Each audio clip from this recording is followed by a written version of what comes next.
పూజించడం పూజారి వంతు వరమివ్వడం అన్నది దేవత ఇష్టం.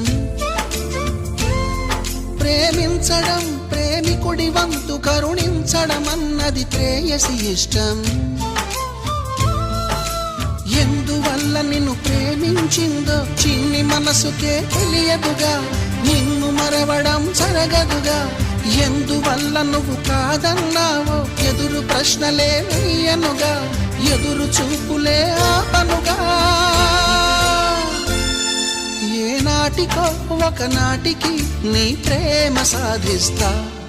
నిన్ను చూడాలని ఉన్నా, నిన్ను చూడాలని ఉన్నా